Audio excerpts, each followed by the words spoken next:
खेड़ा में बर्बरियत पर बरसे मौलाना हकीमुद्दीन कासमी मुजफ्फरनगर में जमीयत उलेमा ए हिंद राष्ट्रीय महासचिव ने बैठक में शिरकत की। जमीयत उलेमा ए हिंद के राष्ट्रीय महासचिव मौलाना हकीमुद्दीन कासमी ने कहा कि बड़ी संख्या में मॉब लिंचिंग हो रही है। उन्होंने गुजरात के खेड़ा का उदाहरण दिया, कहा कि खंभे में बांधकर किस तरह लोगों को पीटा गया। उन्होंने सवाल उठाया कि क्या उनका अपना कोई मानव अधिकार नहीं है, क्या कोई कानून नहीं है। उन्होंने कहा कि किसी अपराधी के भी अपने अधिकार होते हैं। मौलाना हकीमुद्दीन कासमी ने कहा कि किसी भी अपराधी को सजा देने का अधिकार कानून को है, किसी को भी सरेआम पीटना बर्बरियत है।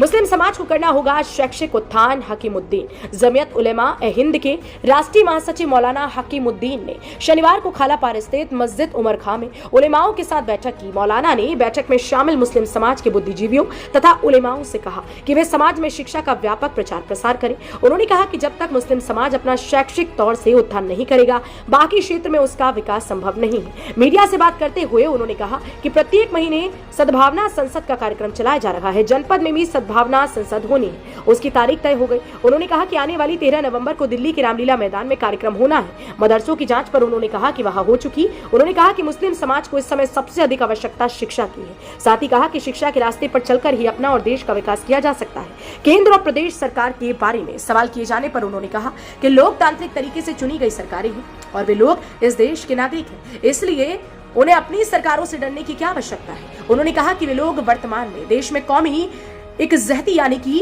धार्मिक एकता पर कार्य कर रहे हैं। अपनी मोहब्बत और प्यार से ही देश आगे बढ़ेगा। कहा कि जमीयत का इतिहास रहा है कि उसने हमेशा देश के हित में काम किया। आजादी की जंग में उलेमाओं ने अपनी जान की कुर्बानियां पेश की। इस मौके पर जमीयत के प्रदेश सचिव कारी जाकिर, जिला अध्यक्ष मुफ्ती बिन यामीन, कारी बहमदुल्लाह आदि शामिल रहे। मुजफ्फरनगर से इंडिया प्लस न्यूज के लिए संवाददाता तनवीर मलिक की रिपोर्ट।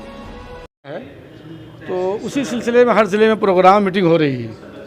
तो आज हमारे जो जमीयत उलमा के लोग हैं मुजफ्फरनगर में यहाँ जमा हुए हैं ताकि सद्भावना संसद के निज़ाम को बनाया जाए और चूँकि 29 तारीख उसकी तय हो गई है, उस सिलसिले में तैयारी हो और अच्छा प्रोग्राम हो। फिर ये चूँकि एक रूटीन का निज़ाम होता है अपनी ऑर्गेनाइजेशन का, जो उसके मेंबरान हैं 3 महीने 4 महीने 2 महीने 5 महीने बढ़ते हैं। और अभी आने वाले 13 नवंबर को ऐसा मशवरा हो रहा है कि एक बड़ा प्रोग्राम दिल्ली में किया जाए।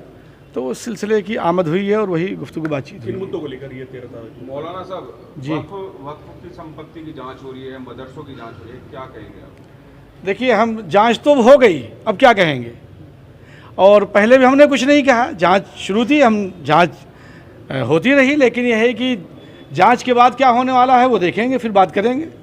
जब PFI पर बैन लगा है उस पर जमीयत का वो भी हो गया, अब उस पर क्या बोलेंगे, क्या कहना है? नहीं, अब तो उस पर बोलेंगे क्या, वो तो लग चुकी है। हमारे कहने से तो वो उसकी पाबंदी ख़त्म होने वाली नहीं है।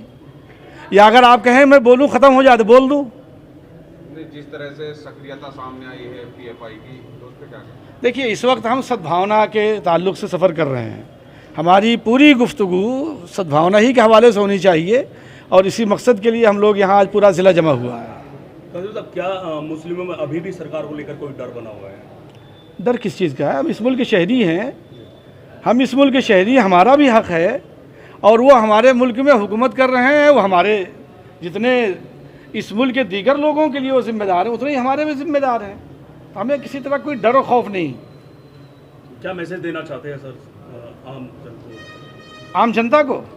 आम जनता को मेरी तरफ से आपके ज़रिए से पैगाम है कि ख़ुद तालीम से वाबस्ता हो जाएं, मेहनत करें, मेहनत कश हों, जफाकश हों और मुल्क के लिए अपने लिए मुफीद हो जाएं, कारामद बने। हम जहाँ भी खड़े हों, आपके साथ हों, इनके साथ हों, बस में हों, ट्रेन में हों, बाज़ार में हों, तो हमारी ज़ात से किसी को कोई तकलीफ़ नहीं पहुँचनी चाहिए। हर हाल में हमारी वजह से लोगों को फ़ायदा होना चाहिए, हम लोगों के लिए नफ़ा बख्श बने।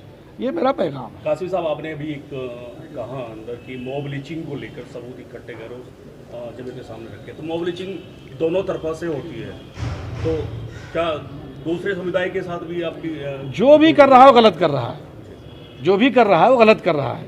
लेकिन हम जो देख रहे हैं मॉब लिंचिंग इस्लामोफोबिया के ताल्लुक़ से, वो बड़ी तादाद में हमारे सामने जो जमा है, अगर हम आपको उसे पेश कर दें तो आप देख कर के भी हैरान रह जाएंगे। अब अभी देखिए आपने खेड़ा में क्या हुआ, गुजरात के अंदर किस बर्बरियत का पुलिस ने मुजाहरा किया, खंभे में बांध करके एक आदमी को 3 पुलिस वाले लाठी से मार रहे हैं। कोई इंसानी हुकूक नहीं है क्या? कैदियों के कोई हुकूक है? नहीं है।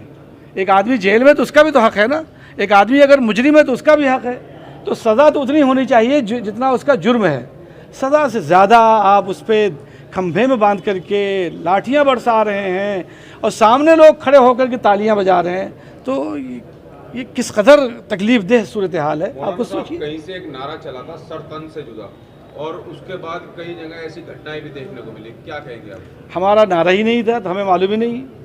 हम तो इस मुल्क के इंतहाई मजबूत और हमेशा से इस मुल्क के साथ रहने वाले, इस मुल्क में आज़ादी की कुर्बानी देने वाली जमात जमीयत उलमा है। हम लोग उससे वाबस्ता हैं। हमारा ऐसा किसी से कोई वास्ता और ताल्लुक़ ही नहीं है जो इस तरह की बात करे। क्या जो करता है इस तरह की नारेबाजी, जो मैसेज देता है, वो गलत है? उससे पूछिए ना क्या क्यों करता है। जो करता है अगर यहाँ कोई हो तो उससे पूछिए। इंडिया प्लस न्यूज, सिर्फ वही जो सही।